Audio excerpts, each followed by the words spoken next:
Good evening, everyone. I am delighted to be here. Ms. Arundhati Bhattacharya, I remember with great joy your visit to Ahmedabad at our convocation. And to this day, I get lots of plaudits from people for her speech. So really, really appreciate. She did us all very proud and was just an extraordinary speaker, and we really want many more people like you who have the integrity and the passion and are role models for the youth coming up. So thank you. I'm also delighted here to meet with my friends, Dr. Mishra, who visited a couple of months ago at IMA, and I hope to continue our conversations, Dr. Mishra, and Mr. Ashwini Kumar, CMD of Dena Bank, who has contributed so significantly not only to the bank and the banking industry, but also, I understand, to IIBF. So thank you very much to be here with me. And I'm particularly honored to be giving the R.K. Talwar Memorial Lecture. I've not had the good fortune to meet Mr. Talwar personally, but everything I've heard about him suggests to me that he was truly an extraordinary leader, respected even today for his integrity, leadership, and service. And I'm particularly humbled to read the names of past speakers. As you were going through those names, I was just ticking them off in my mind. Professor Rangarajan, he was my professor when I was at IMA, professor of economics. And then, of course, Mr. Vinod Rai, Srimati Ilaben Bhatt, whose work to this day I have the enormous awe of seeing. I visited one of the villages about 160 miles out of Ahmedabad only a month or so ago, where her Seva group is just doing wonders with the local population. And then Mr. N. Vagul, and most recently Dr. Arvind Panagaria, who actually last week was visiting IMA. And he gave a talk, he's very consistent in his views, which was very, very much aligned with what I think he had given last year here. And then this morning, as I was coming and reading the papers in the plane, I noticed that he had given another talk yesterday, which was also very aligned to, and so he has a very strong and a very powerful point of view, which I think has some resonance with what I'll be speaking. I must confess to you that being a professor at IMA, I'm not very good at giving lectures. We have case studies. So usually I'm the person who asks questions. So this is a little bit odd, but I will take you through some observations that I have. And if time permits and I'm allowed, maybe we can have some conversation at the back end. Must also confess that unlike some of the past speakers, I'm not an expert in banking and finance, nor am I a macroeconomic policymaker. I'm just a student of management. But I'd like to share with you some recent developments on the global stage that I believe could have a very significant impact on how India engages with the rest of the world. And I'm actually going to argue that in spite of some concerning developments, India should remain steadfast in its commitment to greater engagement with the rest of the world. So that's in some ways my argument. And so I will use some slides to take us through some of this. Maybe we can just put some of them up there. So here's what I'm saying. I'm saying the world has shrunk in these past few decades. But in recent years, it's been moving apart. It's an unstable world, one that is witnessing actually the re-emergence, some would say, of a great power and the gradual decline of others. And most times in the history of the world, when one power declines and another power takes significant strength, You're very kind, and I have been in your place, and I've had to crick my neck a bunch of times, so you're very smart also. So please, thank you. And yes, thank you. And so, what what has happened when we have those transitions in the past have been times of great uncertainty and sometimes, unfortunately, violence. The only time one great power gave somewhat peaceful way, gave, handed over to another great power was after World War II or so, when Great Britain in some ways handed over that role to United States. But you go back centuries and you will find that these transitions are extremely tricky. This is a world which is driven by strife and beset by great migrations. And in fact, because of that, it is leading to an ebbing in the tide of globalization, which has lifted our economy since the Second World War. So this new world in which we are stepping, I argue, is more parochial, more provincial than the world that we are leaving behind. And at this point, I'd like to kind of emphasize, we have a general theme, particularly among some of our internationalists and students who believe that globalization actually just moves along a linear path, increasing globalization. But if you look back in history, there have been waves of internationalization followed thereafter by retreats. In archaic times, if you look back, there have been instances right back to Indus Valley civilizations, links with Sumer. You look at the Greek Empire after Alexander, cities from Spain to the Indus, the regions which were linked through the Silk Road, over which goods and people flowed. And so commerce linked distant geographies in archaic times as well. But what happened was wars of conquest and sometimes decline of empires intervened and fractionated regions. Many people look to the Industrial Revolution coupled with the colonial expansion as leading to a very powerful wave of globalization that peaked around the early 1900s. In fact, there's a very interesting quote that I'd like to read you. This is from Lord Keynes, John Maynard Keynes, Economic Consequences of Peace. And he writes of what the sentiment was in the 1910s, early 1910s. The inhabitant of London could order by telephone, sipping his morning tea in bed, the various products of the whole earth in such quantity as he might see fit, and reasonably expect their early delivery upon his doorstep. He could at the same moment and by the same means adventure his wealth in the natural resources and new enterprises of any quarter of the world, and share without exertion or trouble in their prospective fruits and advantages.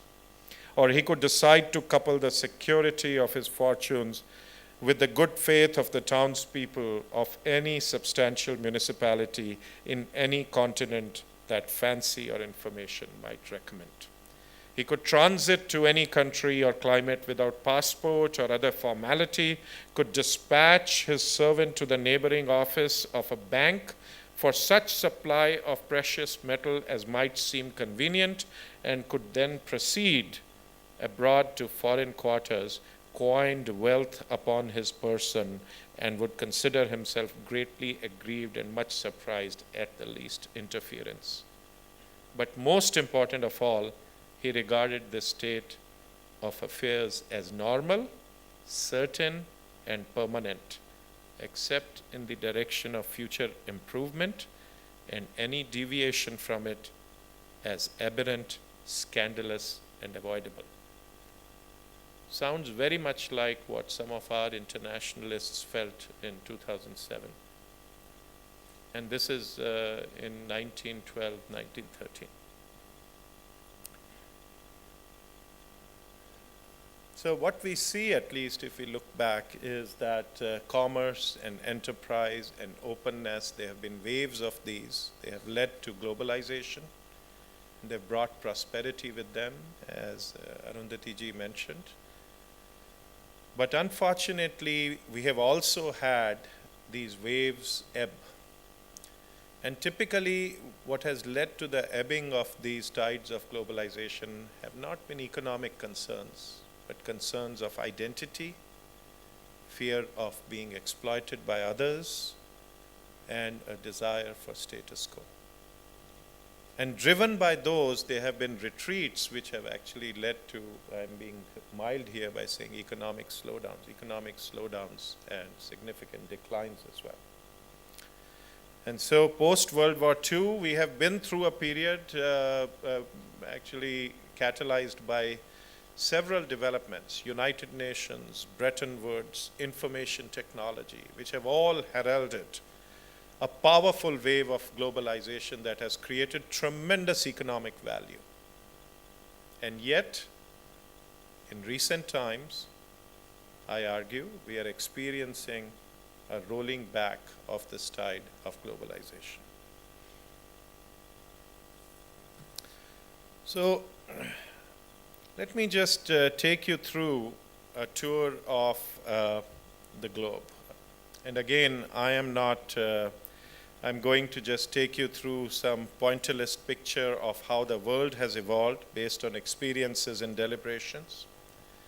And once we go through various economies in the world, let's just come together and see if all this adds up to a prediction of where the near future will be.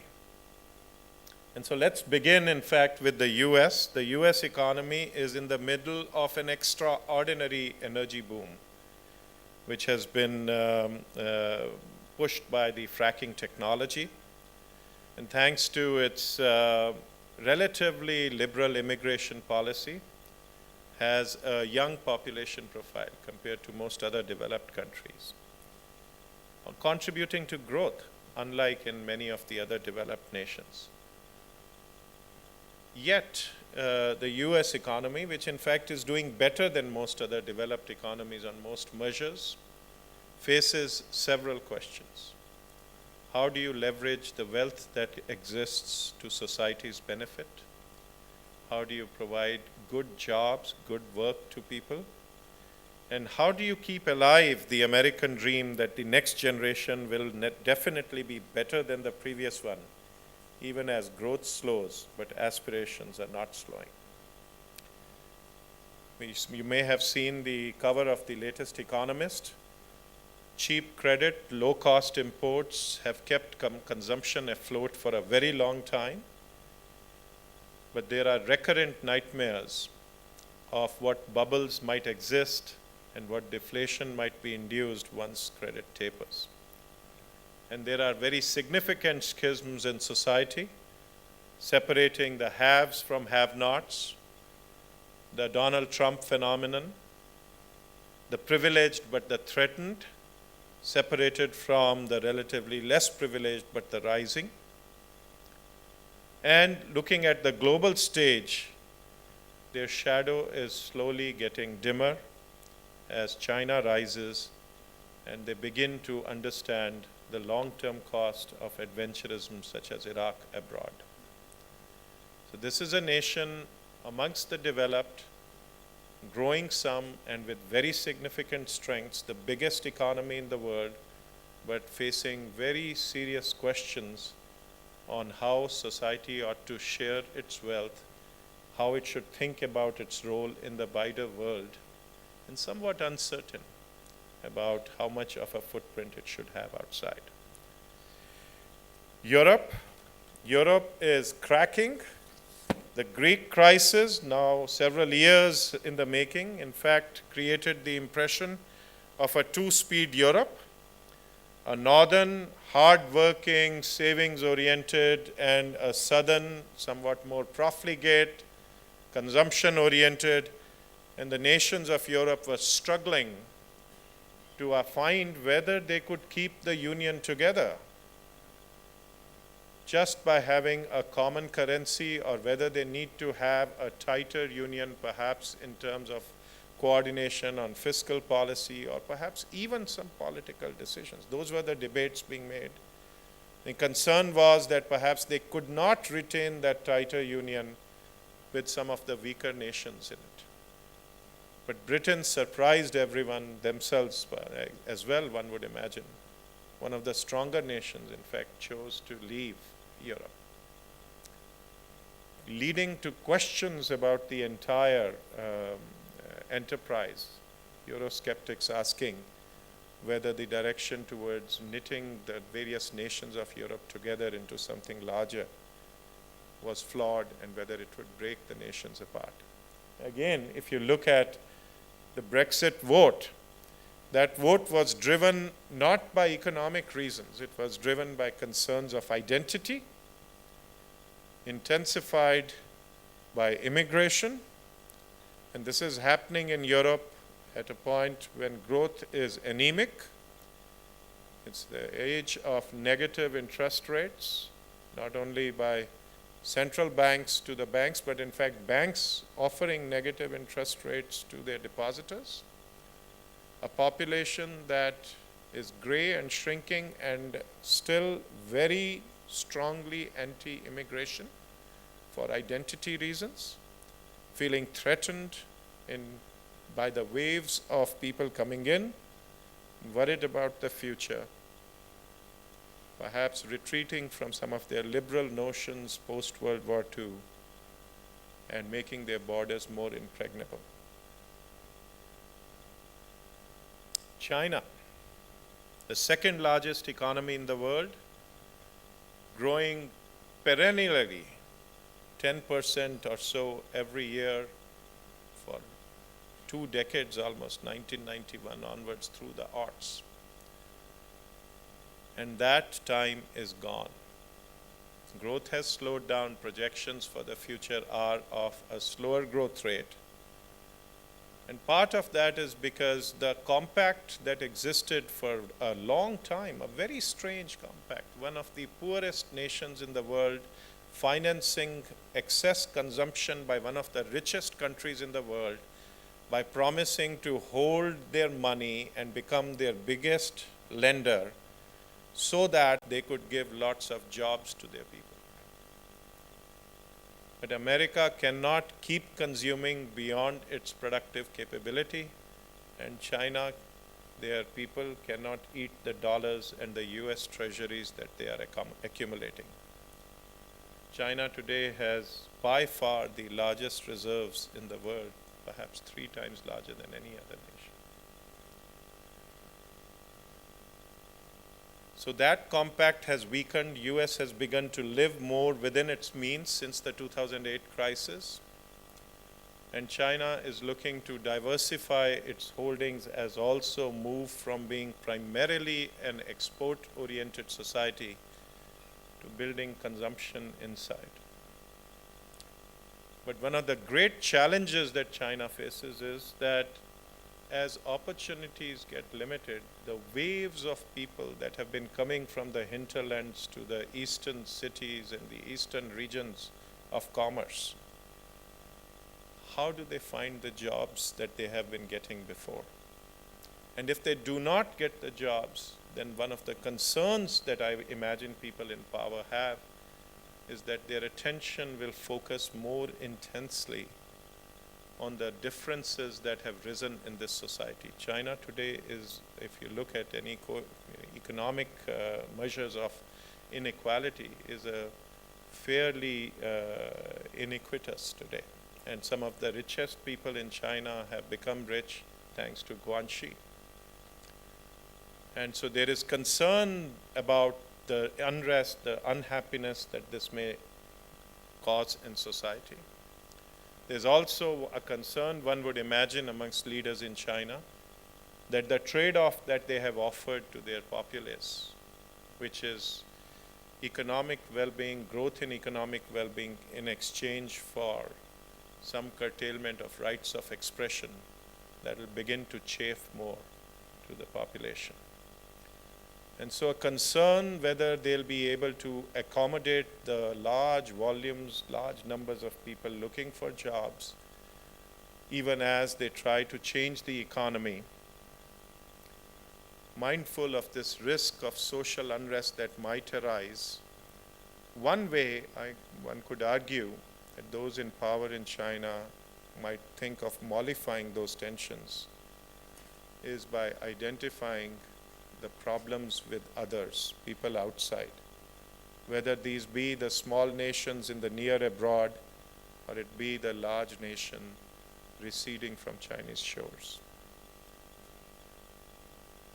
And sensitive to China's strengthening shadow, neighboring countries, as well as America, receding already and feeling weak and suspicious of a nation with a very different social and political system, see in China an aggressive expansionist power. This is not a recipe for great interchange as differences spiral and nationalist narratives become stronger. Japan, gray and shrinking, after the magical 3 decades from 1960 through to 1990, following the bubble crashing, the bubble bursting there in 1990, the real estate and stock price bubble bursting there. Following the lost decade of the 90s, despite very aggressive stimuli, has basically settled on a minuscule growth rate, if that. And now begins to feel that perhaps that's the natural state in the near to mid future for an economy that is mature, gray, and declining. And as it sees its size and its influence relatively weakening in the world, it sees across the South China Sea an increasingly assertive and an increasingly powerful China. Russia, post-perestroika, it suffered grievous decline, whatever metric you use, whether you look at GNP, you look at the age of, lifespans of people, whether you look at, their economic output, their population size, it suffered just extraordinary grievous decline. And as it convulsed with birth pains of a new nation being born, existing rules had been set aside and new rules had not been formed. And so there came a phase when robber barons laid claim to huge shares of the overall national wealth.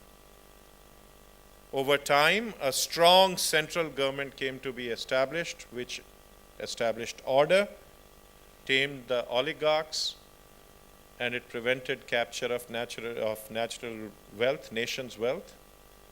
But in exchange, it has accumulated tremendous power to control and dominate the nation and the conversations in the nation. Went through a period of some growth in the aughts as energy demand had led the economic rebound. But as the global economy has slowed post-2008 and as alternate energy sources have come in, Russia is struggling mightily in economic terms. And as this weak nation weakened post-perestroika, once again fears that it is getting economically weaker, and it has significant military might, begins to hope that aggressive realpolitik and bluster will preserve pride and power. This is not a formula for peace and plenty. And it is increasingly certain that the West is in fact causing travails. It is leading to quarrels, small and big, between Western Europe and US on the one side, and a very uncertain and inward-looking Russia on the other side. The Middle East, rich in history and culture, blessed with a surfeit of oil, with rulers with extraordinary wealth, yet with tremendous inequality, living in some areas with a home population that is thin and on the with the support of guest workers who live in very different circumstances, suffering feuds between nations long lasting. They had the Arab Spring, which one hoped would bring in a sense of freedom, a sense of equity, a sense of energy, but it has in fact led to escalating cycles of conflict and repression. Regional rivalries, sectarian conflicts, and quite often outside interests in the natural resources that the Middle East has have caused enormous misery, leading to displacement of populations of enormous sizes, massive populations, and causing them great suffering. And that leaves us with a few other regions that I'll be quicker with. Latin America with Brazil, Argentina, and Chile as linchpins in the south, Venezuela, Colombia, and Peru in the middle, Mexico in the north. Mainly a resource-driven economy, grew during the aughts with global demand growing, but is struggling now, and also thanks to free trade, particularly between Mexico and US following NAFTA. But it has struggled in recent times as global demand has slowed down and political uncertainty coupled with questions about quality of governance has raised its head. Relatively sparsely populated, resource-rich countries, including democracies such as the Australia and Canada, and the autocratic stans of Central Asia, as well as Mongolia, that were experiencing a boom in their economies during the aughts, are all facing a slowdown in their rapid growth with the availability of shale gas. Africa is an interesting continent. It's an extraordinary mixture of opposites. Tremendous natural riches, yet abject poverty, risen from colonial exploitation and yet suffering from kleptocratic leaders. Thinly populated and yet divided among 50 nations plus, comprising diverse communities living close together for generations and yet marred ever so often with episodes of tremendous violence between these people. Blessed with youthful energy and yet with health indicators and lifespans amongst the lowest in the world. In recent years, it has grown rapidly, and it has grown rapidly partly because it started from a very small base, and partly because the rest of the world took notice of the rich natural resources of this continent. And as you look to the future, it will perhaps continue to grow, but grow with volatility, mainly because of very poor institutional infrastructure. So over time it will grow, but it will not be one without significant gyrations. So we've covered pretty much all the world except perhaps one region. And let's turn to that. India continues to grow. Despite our poverty, despite our development challenges, despite the stresses and tensions we face, India has done extraordinarily well if you look at the global landscape. It has done extraordinarily well, powered by domestic demand, by its youthful population, by, I imagine, a societal consensus which says, let's go for growth, let's push for growth, and an increasing political commitment to growth. So that's the picture of the world. Unrest leading entire swaths of population on migrations of magnitudes unheard in modern times. Economic uncertainty in large sections of the world. Distances increasingly evident between those who have gained from globalization and those who feel that they have suffered from globalization. Nations growing inward-looking, borders becoming more prominent, and perceptions of us versus them gathering. It might be that the age of global giants that bestride the world from nodal megalopolises of commerce is drawing to a close. I was talking to one of the very large universal banks CEO in one of the biggest banks. And he was saying, Ashish, the various regulations different countries are imposing on us, the importance that they want us to maintain resources, people within their countries, it just doesn't make sense to think of ourselves as a global bank. Perhaps we have a brand that helps us, but we really today are a conglomeration of community banks, and maybe that's the direction we have to go to. This was in banking, but I think this is happening in a large number of industries. With globalization ebbing, by the way, India, for example, which relies so heavily on offshoring of skills and capabilities. Increasingly, for example, one area I'm very familiar with is legal services. People are replacing, substituting for offshoring by bringing in things like robotics and computer, advanced analytics. So perhaps, once again, we are moving in an age when traditional enterprises bounded by jurisdiction, language, culture, and relationships are flourishing. Maybe time to consolidate on the ground. And by the way, businesses that are seeking international expansion opportunities are slimmer and competition fiercer. Mature markets will continue to have anemic demand, intensifying domestic competition, and making it difficult for outsiders to break in.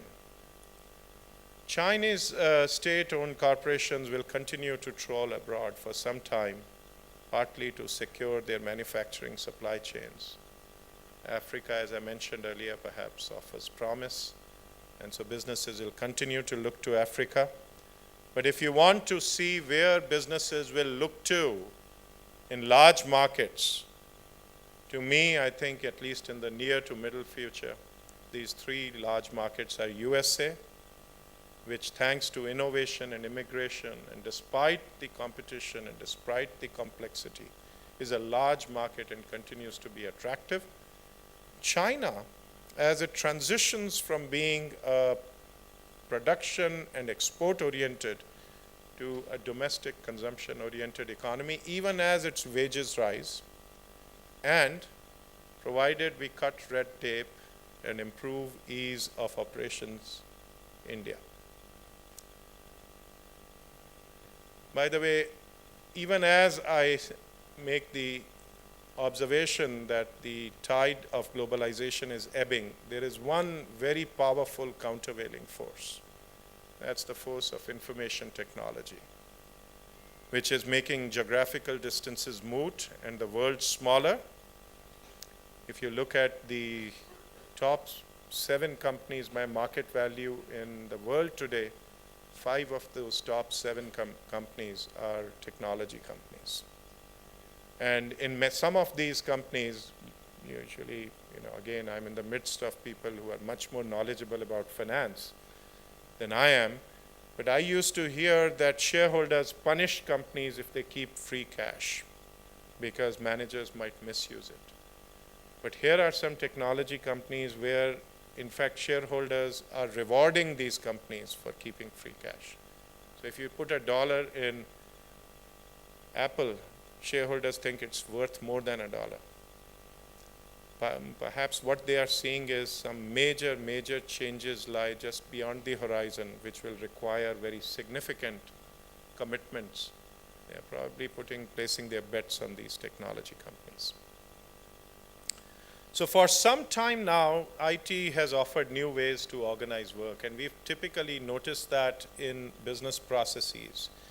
Broad bandwidths, advances in big data, machine learning, robotics, helping us think about how to do the processes better. But in fact, some of the most exciting impact of information technology on businesses is in fact in how it is revolutionizing the entire business model.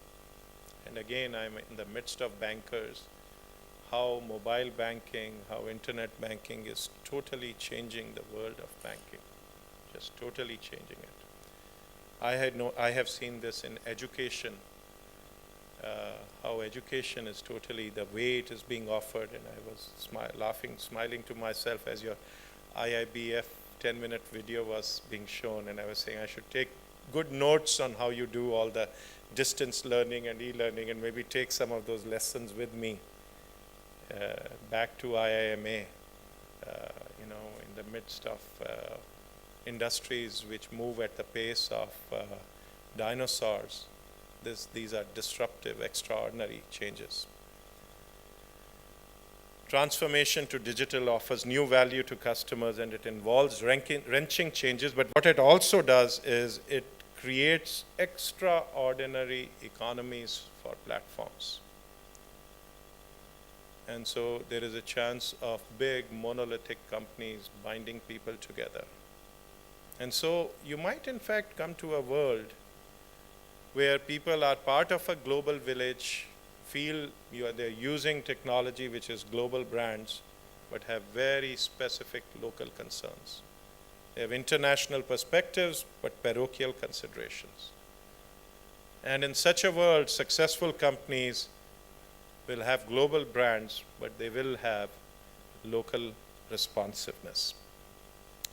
So the Indian economy in this global setting, the Indian economy is poised for growth.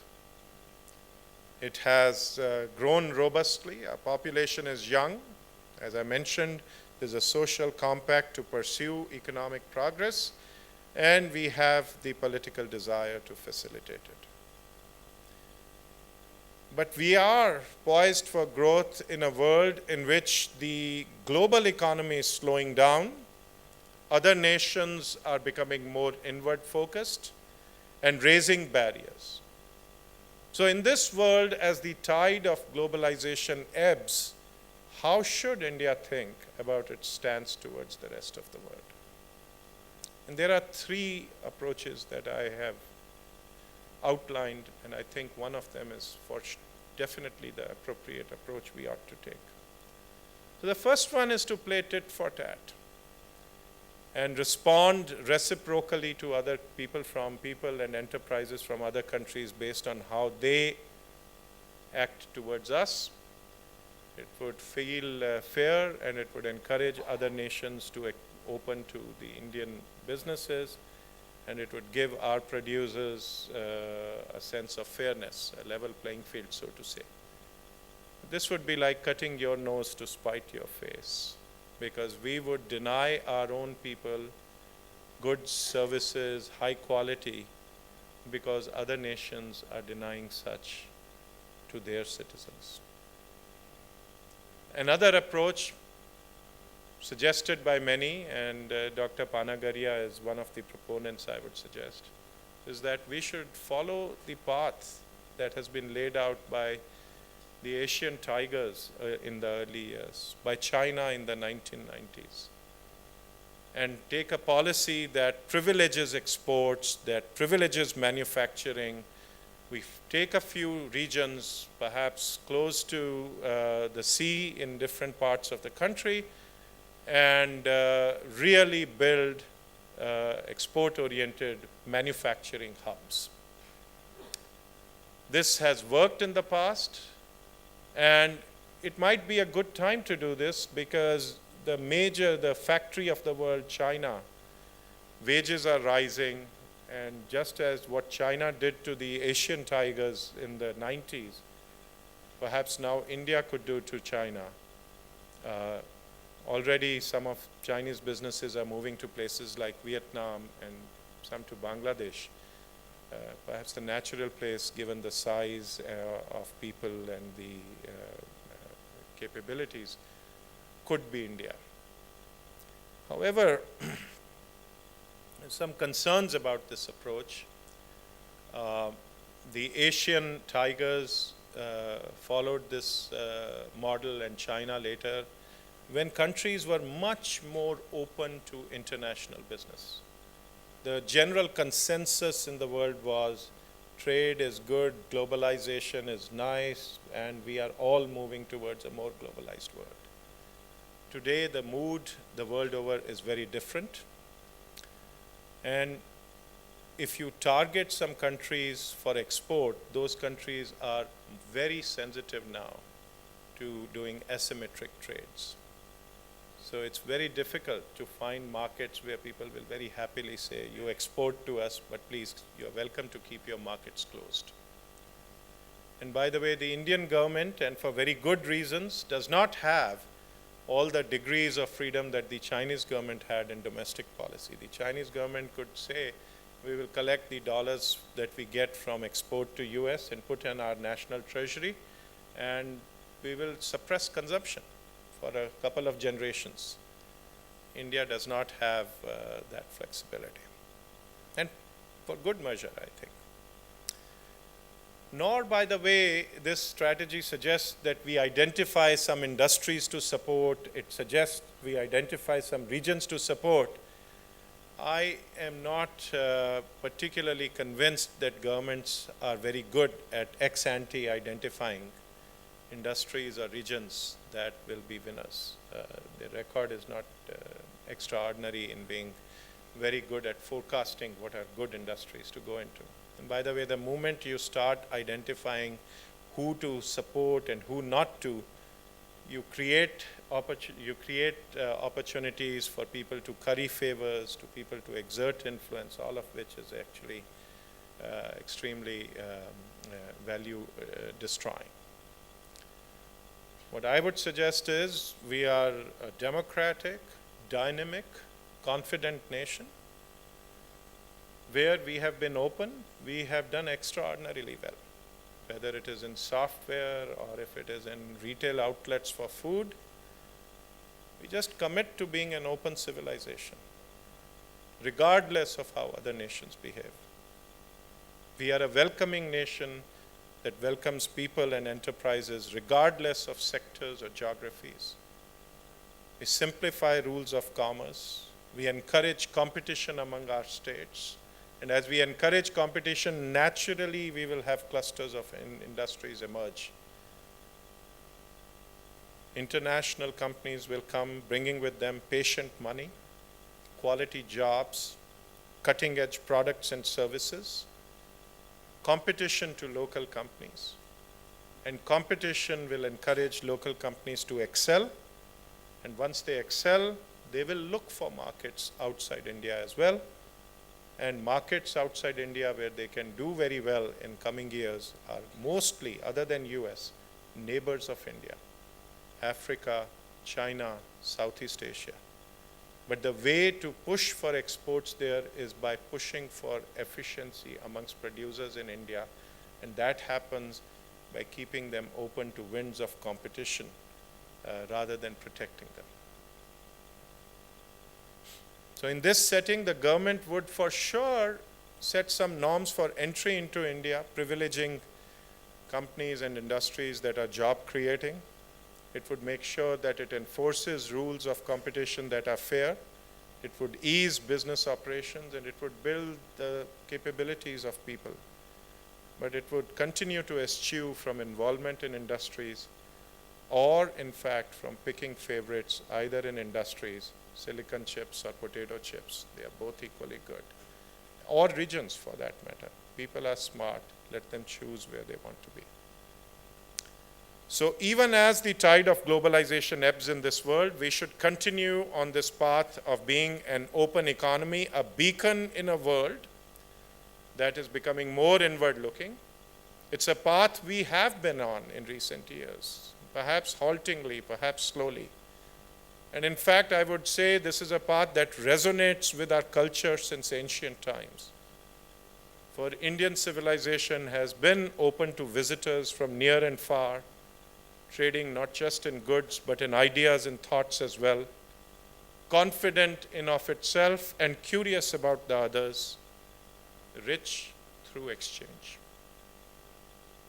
So at this time, even as the tide of globalization ebbs, even as some of the rest of the world becomes inward-looking, we in India must recommit with resolve to the path we have been on of being open to the world economy out of interest for our own peoples. And at this moment, I was quite smiling to myself. Shakespeare really reminds us of wonderful places and wonderful times. So I'm reminded of a line from The Tempest. We were all sea swallowed, though some cast again, and by that destiny to perform an act, whereof what's past is prologue, what to come in yours and my discharge. The past has set the stage. We are at a moment today where we take India today is going to be enormously important in the coming years, coming generations. And particularly this moment when some of the rest of the world begins to retreat, to stay confident and stay committed. Extraordinarily important for our nation. Thank you very much.